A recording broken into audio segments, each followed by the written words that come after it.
इस बार की royal rumble को देखने के बाद मेरा सिर्फ एक ही रिएक्शन है, क्या था ये?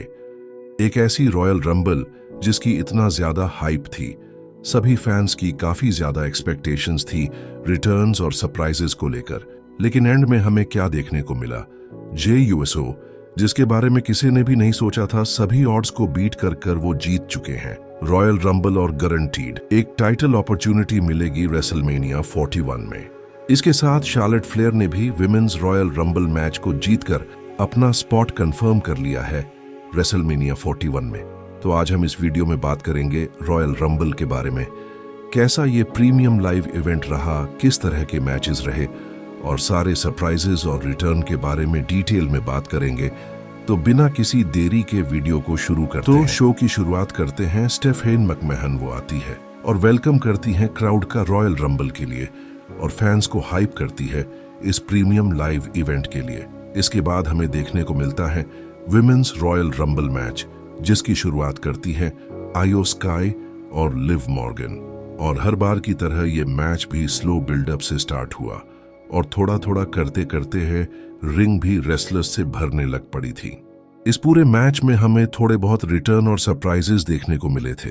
एनएक्सटी से भी कुछ रेसलर्स ने इस मैच में हिस्सा लिया था।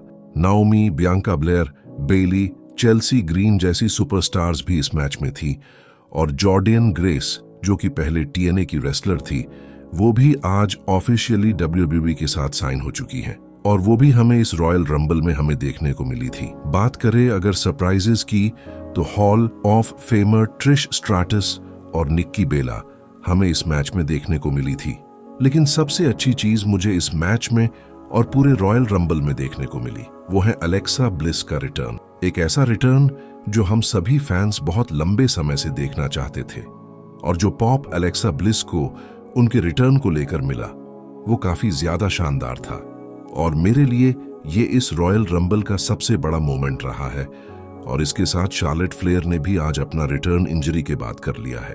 रेसलिंग वाइज ये मैच काफी ज्यादा मिड रहा है, कोई हमें बड़ा स्पॉट और मोमेंट्स रेसलिंग वाइज नहीं देखने को मिला है। और इस पूरे मैच की हाईलाइट थी नाया जैक्स की डोमिनेंस, रॉक्सैन का ऑलमोस्ट 70 मिनट्स तक मैच में रहना, जो एक रॉयल रंबल रिकॉर्ड बन गया है, और चेल्सी ग्रीन को इतना सपोर्ट मिलना। बात करें मैच के एंडिंग मोमेंट की, तो शार्लेट ने लास्ट में रॉक्सैन को एलिमिनेट किया और अपने करियर की दूसरी रॉयल रंबल को जीतकर पहली फीमेल रेसलर वो बनी है जिन्होंने 2 रॉयल रंबल को जीता है। विनर को लेकर फैंस के काफी मिक्स्ड ओपिनियन है। कुछ फैंस खुश है, लेकिन कुछ फैंस इंक्लूडिंग मी ये मानना है कि किसी और को ये मैच जीतना चाहिए था जो कि ट्रूली डिजर्व करता हो। इसके बाद अगला मैच हमें देखने को मिला था DIY versus motor city machine gun के बीच एक 2 out of 3 fall match tag team championship के लिए। रेसलिंग वाइज ये मैच काफी ज्यादा अच्छा था और इस मैच में पहला फॉल DIY ने कंप्लीट किया था और दूसरा fall motor city machine gun ने। और मैच के एंडिंग मोमेंट में जब motor city machine gun almost उस मैच को जीतने वाली होती है, लेकिन उस मोमेंट पर स्ट्रीट प्रॉफिट मैच में इंटरफियर करती है और अटैक करती है मोटर सिटी मशीन गन के ऊपर, जिसका फायदा DIY लेती है और मैच को जीतकर अपने टाइटल को रिटेन करती है। लेकिन मैच के बाद स्ट्रीट प्रॉफिट फिर से अटैक करती है DIY के ऊपर और यहां से हमें इन तीनों टीम्स के बीच एक नई राइवलरी देखने को मिल सकती है। इसके बाद हमें मैच देखने को मिलता है Cody Rhodes versus Kevin Owens के बीच एक लैडर मैच अनडिस्प्यूटेड चैंपियनशिप के लिए। और जैसा हमने ये मैच सोचा था, उसी तरह से ये पूरा मैच गया है। काफी सारे मोमेंट्स और अच्छे स्पॉट्स हमें इस पूरे मैच में देखने को मिले थे और केविन ओवेंस का वो मूव जो उन्होंने कोडी रोड्स के ऊपर लैडर में लगाया था, वो काफी ज्यादा शानदार था। एक मोमेंट पर केविन ओवेंस पूरी तरह बस्टेड ओपन हो गए थे और उनका पूरा मुंह खून से लाल हो गया था। बात करें मैच के एंडिंग मोमेंट की, तो कोडी रोड्स अनाउंसर टेबल से केविन ओवेंस को लैडर के ऊपर गिराते हैं और वो लेडर बीच से आधी हो जाती है और केविन ओवेंस सीधा अपनी नेक के ऊपर गिरते हैं। काफी ज्यादा रिस्की ये स्पॉट था और उस दौरान WWE मेडिकल टीम और जनरल मैनेजर भी उन्हें देखने आए थे। लेकिन उसके बाद केविन ओवेंस नहीं उठ पाए और कोडी रोड्स लैडर में चढ़कर टाइटल्स को निकाल लेते हैं और अपनी चैंपियनशिप को रिटेन कर लेते हैं। पर्सनली मेरे को इस मैच से काफी ज्यादा उम्मीद थी। मेरा ये मानना था कि शायद से रैंडी ऑर्टन या द रॉक इस मैच में इंटरफियर कर सकते थे, लेकिन ऐसा हमें देखने को नहीं मिला। पर सैमी ज़ेन उस मैच में आए तो थे, लेकिन उन्होंने कोई इंटरफियरेंस इस मैच में नहीं की थी। इसके बाद हमें देखने को मिलता है शो का मेन इवेंट, एक 30 मेंस रॉयल रंबल मैच। और इस बार इस मैच को लेकर बहुत ज्यादा हाइप थी और मैच की स्टार्टिंग करते हैं रे मिस्टीरियो और पेंटा, एक आइकॉनिक मोमेंट टू लुचाडोर के बीच। और मैच के बीच में एक बॉच हो जाता है पेंटा के द्वारा, जब गलती से उनके दोनों पैर फ्लोर में टच हो जाते हैं, लेकिन रेफरी ने उस गलती को नहीं देखा। और जैसे जैसे समय बढ़ता गया और रेसलर्स मैच में एंटर होते रहे और इस शो स्पीड भी हमें रॉयल रंबल मैच में कम्पीट करते हुए दिखे और उन्होंने अकीरा टोजावा के स्पॉट को लिया था। मैच में पहले तो हमें ब्रॉन ब्रेकर की काफी अच्छी परफॉर्मेंस देखने को मिली थी, फिर उसके बाद जेकब फैटू ने अपने रॉयल रंबल डेब्यू में काफी शानदार परफॉर्मेंस दी है। और उसके बाद हमें देखने को मिलते हैं ट्राइबल चीफ रोमन रेंस, जो कि मैच में आते हैं और ब्रॉन ब्रेकर और जेकब फैटू के साथ हमें कुछ मोमेंट्स देते हैं। लेकिन इसके बाद हमें बड़े बड़े लेजेंड्स इस मैच में इंटर होते हुए दिखे, जैसे Drew McIntyre, John Cena, Seth Rollins, CM पंक और द फिनोमिनल AJ स्टाइल्स ने भी आज अपना रिटर्न इंजरी के बाद WWE में कर लिया है। और एक मोमेंट मैच में काफी ज्यादा आइकॉनिक था, जो डिफाइन करता है लेगेसी WWE की, जब रोमन रेंस, CM पंक और जॉन सीना तीनों रिंग में एक साथ थे और once in a lifetime वाला ये मोमेंट हमें देखने को मिला था। मैच के एंडिंग मोमेंट में हम देखते हैं कि रोमन रेंस और सेथ रॉलिंस एक दूसरे को एलिमिनेट करने में लगे होते हैं और पीछे से CM पंक आते हैं और दोनों को एलिमिनेट करते हैं।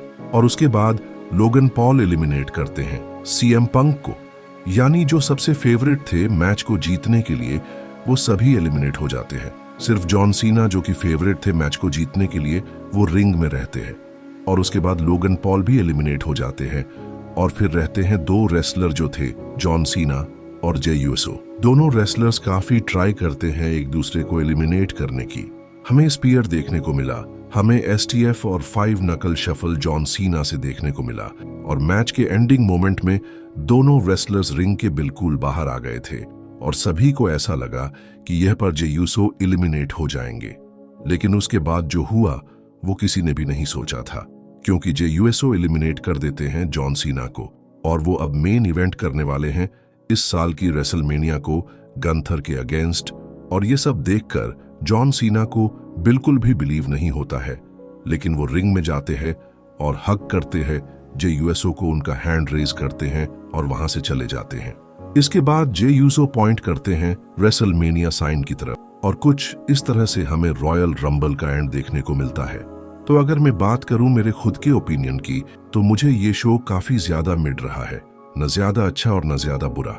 जे यूएसओ डिजर्व तो करते हैं रॉयल रंबल को जीतना, लेकिन जब आपके पास उनसे कई ज्यादा अच्छे रेसलर्स मौजूद हो और वो रेसलर्स भी रॉयल रंबल को जीतना डिजर्व करते थे, क्योंकि जे यूएसओ अभी रेसलमेनिया को मेन इवेंट करने वाले रेसलर बिल्कुल भी नहीं हैं और उनसे काफी सारे रेसलर्स ऐसे हैं जो रेसलमेनिया को मेन इवेंट करना डिजर्व करते हैं। और यही चीज मैं विमेन रॉयल रंबल मैच को लेकर कहूंगा, क्योंकि शार्लेट फ्लेयर, जो कि इतने समय से WWE से बाहर थे, उन्हें रॉयल रंबल को जितवाना बिल्कुल भी जरूरी नहीं था और इसके बदले आप किसी और रेसलर को वो रॉयल रंबल मोमेंट दे सकते थे।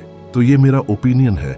इस बार की रॉयल रंबल को लेकर जितनी इस इवेंट की हाइप थी, उसके अकॉर्डिंग शो ने डिलीवर नहीं किया है। तो अगर आपको ये वीडियो अच्छी लगी हो तो इसे लाइक करें और कमेंट करके बताएं कि आपको ये रॉयल रंबल कैसी लगी है और मेरे इस चैनल को सब्सक्राइब करें।